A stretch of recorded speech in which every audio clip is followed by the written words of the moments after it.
Hello guys, how are you? I'm Hardeep Singh. Welcome back to your own YouTube channel.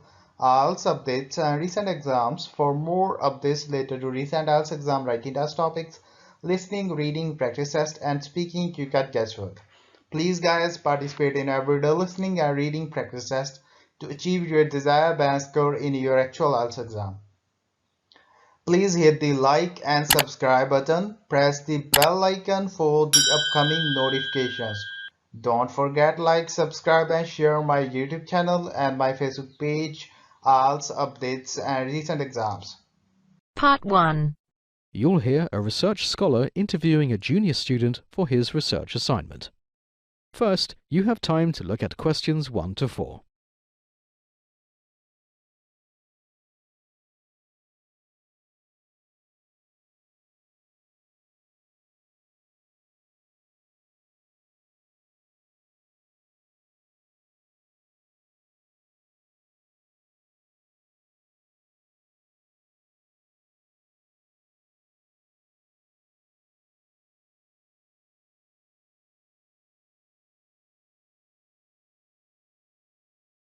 Listen carefully and answer questions 1 to 4. Hi, I'm a research scholar in the Humanities Department. Yes? I was wondering if I could ask you a few questions related to my research. Sure, go ahead. Great, thanks. Are you an undergraduate? Yes, I'm in my third year. And which faculty are you in? Social science. Listen, I have a class in another 15 minutes. Will this take long? It shouldn't take more than 5 minutes. It's 12:30 right now. You should be done by 12:35. So, what are you studying? Leadership and culture. And how old did you say you were? I'm 20. Right. Do you live on campus? No, I stay in a dorm right across campus. It's called the Brana Hall. How do you spell that?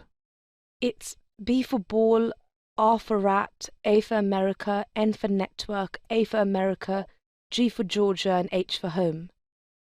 Thanks. Do you play any sport? Yes, basketball and tennis. Before listening to the rest of the conversation, you have some time to look at questions 5 to 10.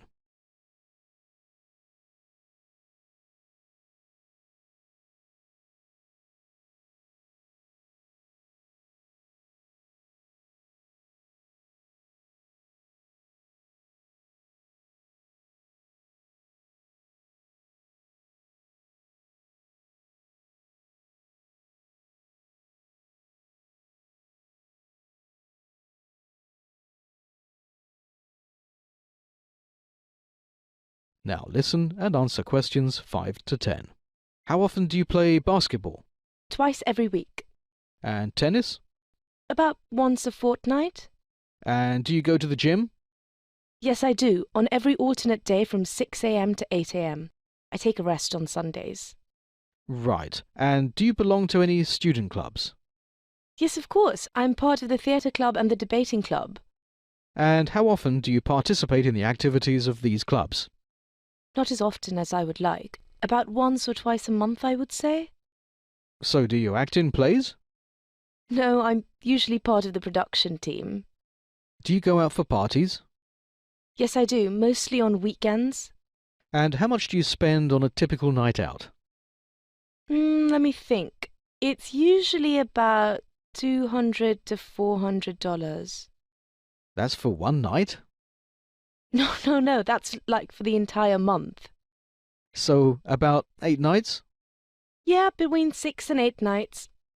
I don't go out that regularly anymore. A lot of work overload in college, plus most parties take place in our hall itself, so we don't need to go out anywhere. And how many friends do you have? More than 20? I mean, really close friends. Okay, that's more like about half a dozen, say 5 or 6. Are they from the same country as you? No, one's from China, another from Spain, a couple from India, one from Britain, and one from Canada. That's a multicultural friend list. That's one of the advantages of studying at a place like this. You learn as you spend more time here. I'm sure I will. It was great talking to you. Thanks a lot for your time. Glad I could be of help. Oh, it's 12:38. Time to rush for my class. That is the end of part 1. You now have half a minute to check your answers.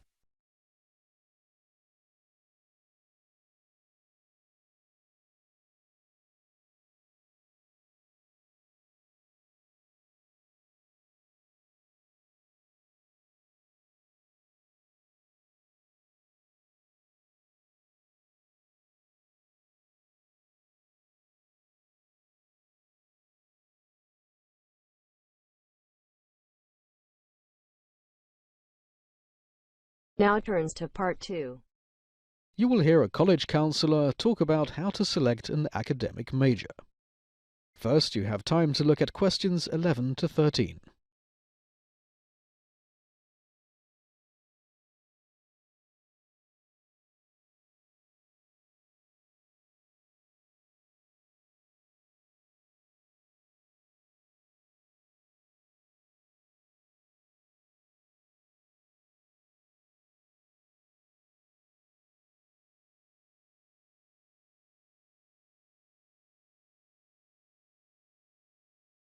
Now listen and answer questions 11 to 13. Choosing a major field of study can be a difficult decision, and today's college students are encouraged to weigh several factors before choosing an area of focus for a 4-year degree program. Important considerations include overall program cost, salary expectations, employment rates for employees in the field, and advanced degree opportunities. Ultimately, students must decide which field will offer the best return on investment for their post-secondary education. This comprehensive guide uses measured student outcomes, job market statistics, and other higher education data to explore the various benefits and drawbacks of the nation's most popular undergraduate major subjects. Our goal is to provide a helpful resource for students who are unsure about which major is the best choice for them financially, professionally, and personally.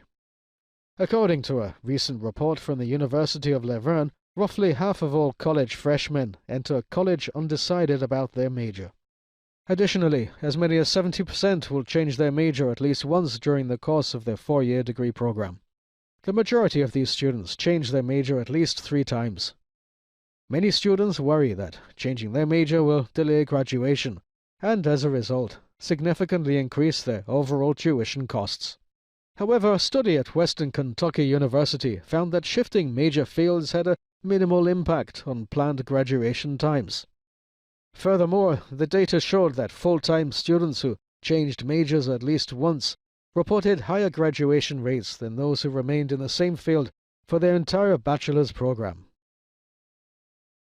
Before listening to the rest of the conversation, you have some time to look at questions 14 to 20.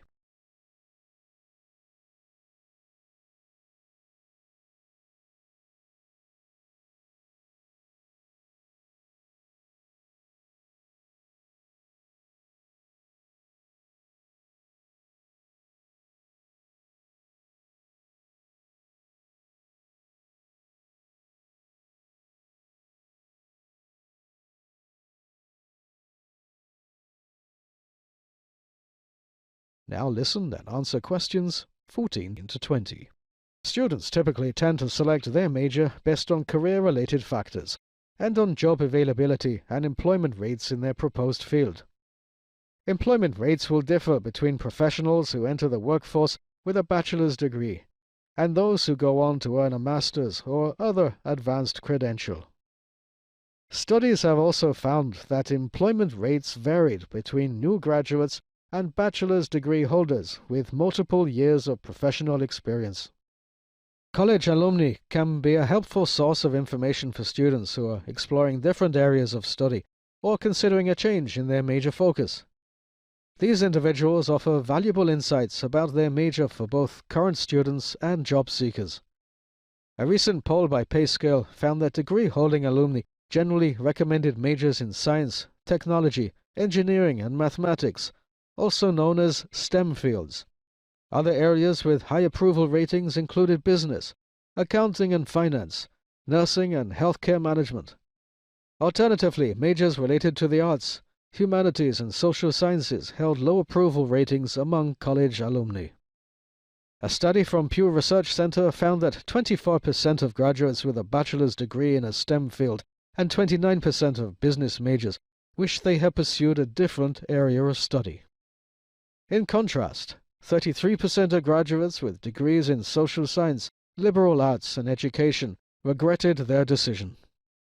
The most important task while choosing a major in college is deciding on your own priorities and goals. Too much of the advice out there on how to pick a major assumes you have particular goals or tells you what your priorities should be. Even your own parents may be focused on particular priorities and goals that don't match up with yours. Family conflict around major choice is a common issue. This may be especially salient for you if your parents are paying for part or all of your education. It is reasonable to listen to your parents' concerns and advice. However, it's important to remember that it's ultimately your major. You'll have to do the work and ultimately leverage that major as you transition into the workforce. If you are studying something you are not really interested in, you may not be very motivated to succeed or maybe even to attend class.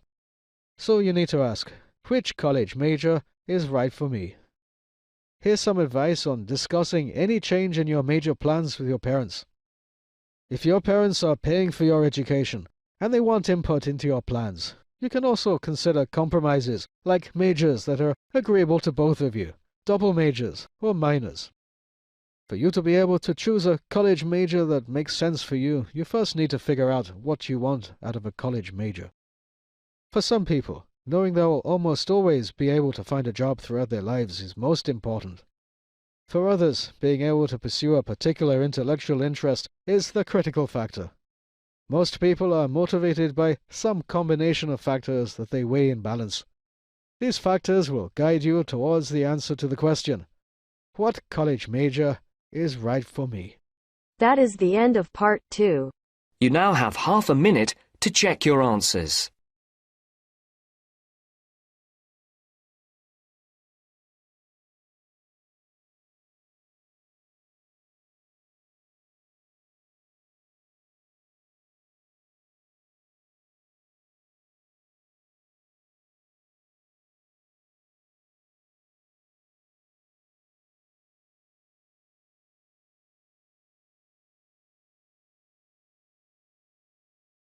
Now turns to part 3.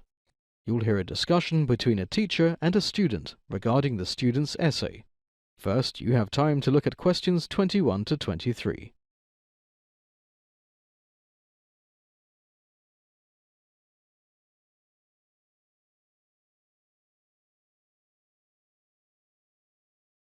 Now listen and answer questions 21 to 23. Hello, Dr. Winston. Hello, Nelson. Come inside. You are here to discuss your essay, right? Yes, sir. The one on poverty trends across the globe. Yes, poverty trends it was. What was the exact title once again? It was monitoring... Right, here it is, monitoring global poverty and finding the way forward. Yup, that's the one. So, have you provided the sources for all the data you have used? Yes, sir. You'll find those details on page 48 of the report. Ah, I see. Yes, they are there all right. So, you have got your figures from a report published by the United Nations last year. Very well. And some of your statistics have been picked up from the internet. Yes, sir, that's correct. Right. I see. Let's take a closer look at your essay. Okay. So, I see you have started by quoting Professor Amartya Sen. Yes, sir. Professor Sen has done some groundbreaking work in the area of poverty alleviation. His work was really an eye-opener for me. Before listening to the rest of the conversation, you have some time to look at questions 24 to 30.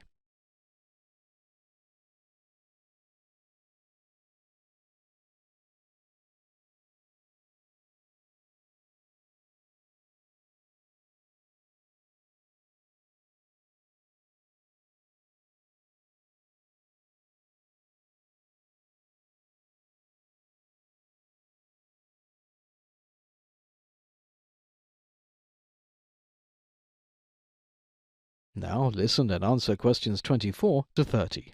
I'm sure it was. I also see that you have made a mention of Keynesian economics. Don't you think it would be better to describe a little more about Keynes here, so that the reader can get some context on who Keynes was? I did think of that, but then I assumed that everybody would know about Keynes. Everybody within the economics department would certainly know that. However, this essay is meant for mass circulation, and students from other departments may not be aware of who Keynes was. You are right. I'll add some background about Keynes to the report. Great. Now, let's move ahead. Right. So, in the first paragraph, you provide 3 reasons for global poverty. First, an insufficient number of suitable jobs. Second, widespread illiteracy, especially in the developing countries of the world. And third, corruption that prevents the poor from benefiting from a lot of the schemes launched specially for them. I could have also spoken about factors like disguised unemployment, but I figured that these 3 were the most important ones. Fair enough. You then go on to claim that there is a solution to this problem after all. You say that modern civilizations can make use of technology to eradicate poverty from across the world. Have you backed this claim with some research? Yes, sir, I have. I've provided 3 specific examples of countries that have been using technology for poverty eradication. I see one of those countries is Brazil. Yes, Brazil has taken tremendous strides in eradicating poverty in the last decade. I want to highlight it as a case study that other developing nations can replicate. Nice. Did you also mention the importance of political will in bringing about such reform? Yes, I did. In fact, the Brazilian president has made it his mission to eradicate poverty completely from Brazil, and his passion is trickling down to all levels of government bureaucracy, ensuring that the reforms and welfare schemes are being duly implemented. Perhaps you can give some examples of other countries as well, such as India, in which political will is playing an important role in bringing about poverty eradication. Sure, I'll look into it and make that change. While you're at it, you could also elaborate a little on terms such as absolute poverty and poverty line, that the layman might not be aware of. Overall, I think you have written an excellent essay. Thank you, Professor. I appreciate you taking time out to review my essay. That is the end of part 3. You now have half a minute to check your answers.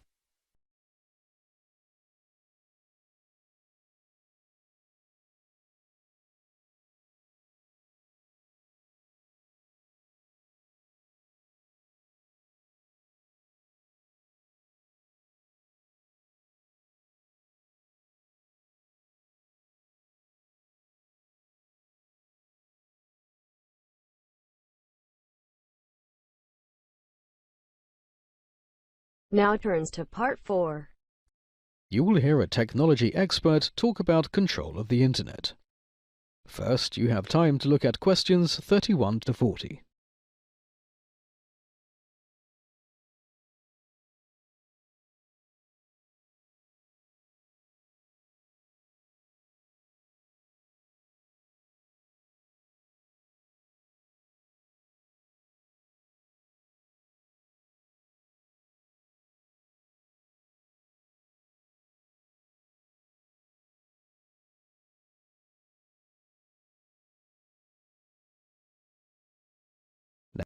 Any network requires some centralized control in order to function.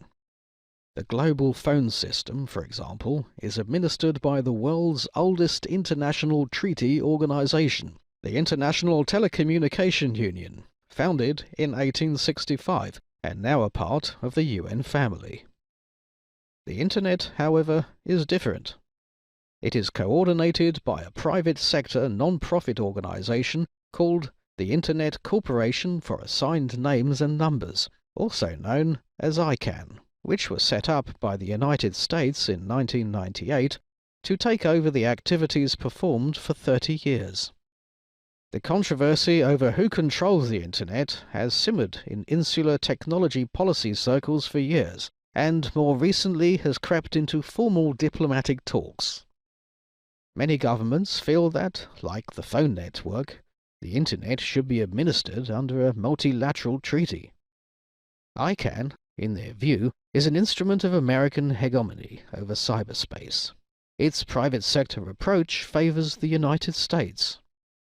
Washington retains oversight authority, and its governmental advisory committee, composed of delegates from other nations, has no real powers. This discontent finally boiled over at the UN's World Summit on the Information Society, the first phase of which was held in Geneva in December 2003. Brazil and South Africa have criticized the current arrangement, and China has called for the creation of a new international treaty organization. France wants an intergovernmental approach, but one fundamentally based on democratic values. Cuba and Syria have taken advantage of the controversy to poke a finger in Washington's eye, and even Zimbabwe's tyrant Robert Mugabe has weighed in, calling the existing system of Internet governance a form of neo-colonialism. How did such a welcome technology become the source of such discord? Everyone understands that the Internet is crucial for the functioning of modern economies, societies, and even governments, and everyone has an interest in seeing that it is secure and reliable. But at the same time, many governments are bothered that such a vital resource exists outside their control, and, even worse, that it is under the thumb of an already dominant United States.